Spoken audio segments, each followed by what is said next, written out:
أعوذ بالله من الشيطان الرجيم. أعوذ بالله من الشيطان الرجيم.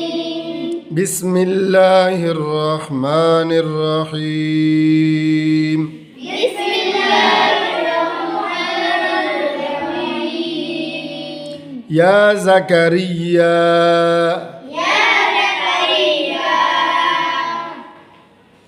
یا غیر مدہ بیٹا ادھر یا کیا ہے غیر مدہ ہے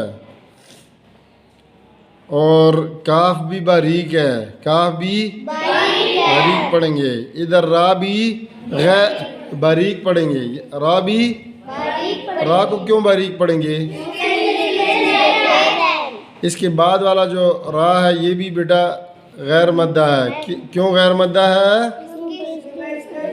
زبر ہے کیونکہ اس کے اوپر اس کے ساتھ جو الف ہے وہ مدہ اس کے ساتھ جو الف ہے وہ مدہ ہے کیوں مدہ ہے کیونکہ ہاں جی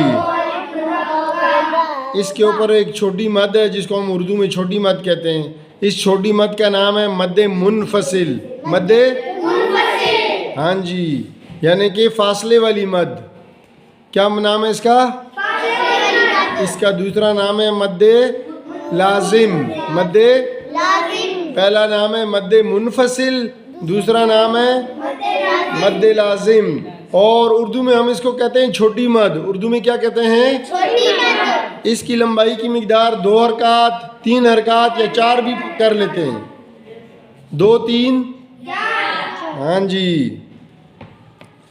یا زکریا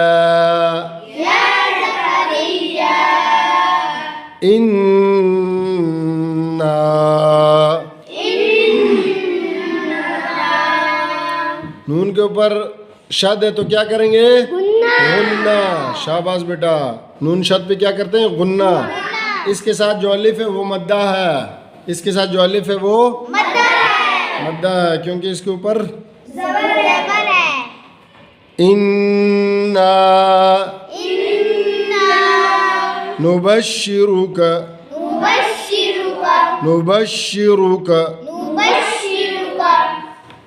را جو ہے ادھر موٹا پڑھیں گے مستعلیہ حروف میں سے اس وقت را عارضی مستعلیہ کیونکہ اس کے اوپر اس وقت پیش ہے یہ کبھی موٹا پڑھا جاتا ہے کبھی باریک پڑھا جاتا ہے اس وقت یہ موٹا پڑھا جائے گا اس وقت یہ لیکن را عارضی مستعلیہ ہے عارضی مستعلیہ اچھا عارضی طور پہ اس کو مفخم پڑھیں گے موٹا پڑھیں گے کیونکہ یہ کبھی کبھی باریک ہو جاتا ہے کاف بھی باریک ہے بیٹا نبشرک بغلام اسمہ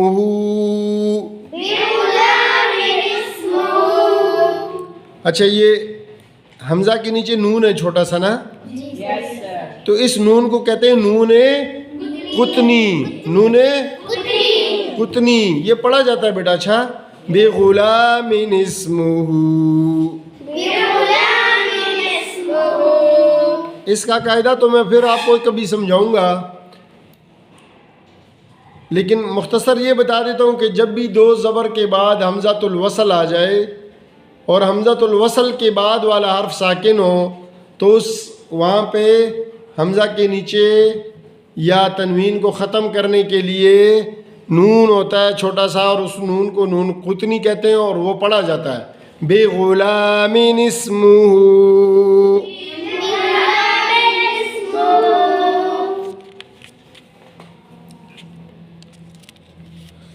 اور یہ جو الٹا پیش ہے یہ بیٹا جو ہے واو مدہ کے برابر لمبا پڑھیں گے واو مدہ کے برابر لمبا پڑھیں گے اس کو واو مدہ کے برابر اچھا ہاں واو مدہ کی مقدار بھی 2 حرکات یا 1 الف ہوتی ہے ٹھیک ہے لمبائی کی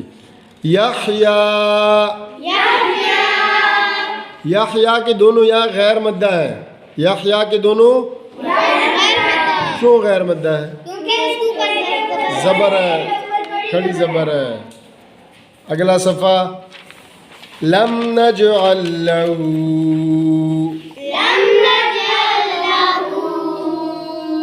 یہ نون کے بعد جیم ساکن ہے، تو جب جیم ساکن ہو جاتا ہے تو کلکلا بن جاتا ہے. جب جیم ساکن ہوتا ہے کیا ہوتا ہے؟ کلکلا. ہاں جی، نج.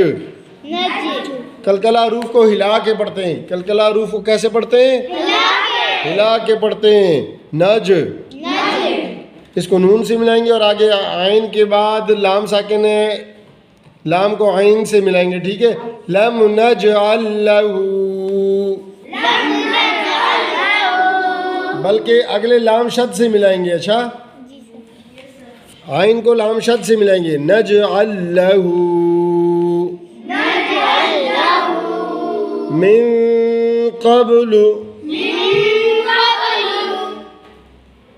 میم کے بعد جو ہے نون ساکن ہے، میم کے بعد نون ساکن ہے. نون ساکن پہ اخفا کریں گے. نون ساکن پہ اخفا کریں گے، اخفا کریں گے. ٹھیک ہے. اخفا بھی نون غنہ کی طرح ناک میں لے جایا جاتا ہے. ٹھیک ہے. میں اچھا، غنہ کو واضح طور پہ پڑھا جاتا ہے اور اخفا کو چھپایا جاتا ہے. جیسے اس لفظ کا مطلب ہے اخفا، چھپانا، ناک میں چھپانا. کس کو چھپانا؟ نون ساکن کو، نون ساکن کو اور تنوین کو. فی الحال یہاں پہ نون ساکن ہے تو نون ساکن کو چھپائیں گے. ٹھیک ہے. میں قبل، قاف مستعلیہ ہے، موٹا پڑھیں گے اس کو، اور یہ مستقل مستعلیہ ہے، پکا مستعلیہ ہے. جو 7 حروف پکے ہیں نا ان میں سے ایک. اور با ساکن ہے، تو جب با ساکن ہوگا تو اس پہ بھی کلکلا کریں گے. قب، قب، قبل. اور لام کا جو پیش اس کو لمبا نہیں کرنا، لو نہیں کرنا بیٹا. ٹھیک ہے. قبل، قبل. سمیہ. میم کے بعد یا شد جو ہے وہ کیا ہے بیٹا؟ غیر مدہ، غیر مدہ، کیونکہ اس کے اوپر خود زبر ہے. اور اس کی تنوین میں نے نہیں پڑھی، سمیہ کر دیا. تنوین کے ساتھ جو الف ہے وہ پڑھا جائے گا، وہ الف مدہ ہے. ٹھیک ہے. اور وقف جب کرتے ہیں تو تنوین ختم ہو جاتی ہے اور الف پڑھا جاتا ہے. ٹھیک ہے. تو ادھر بھی اس وقت تنوین ختم ہوگی کیونکہ ہم وقف کر رہے ہیں. اگر وقف نہیں کریں گے، اگلی آیت سے ملائیں گے تو پھر سمیہ پڑھا جائے گا. لیکن اس وقت ہم وقف کر رہے ہیں. سمیہ. اس وقت اس کو میں پڑھوں گا تو آپ نے غور سے اس کو سننا ہے. یا زکریا انا نبشرک بغلام اسمه يحيى لم نجعل له من قبل سميا.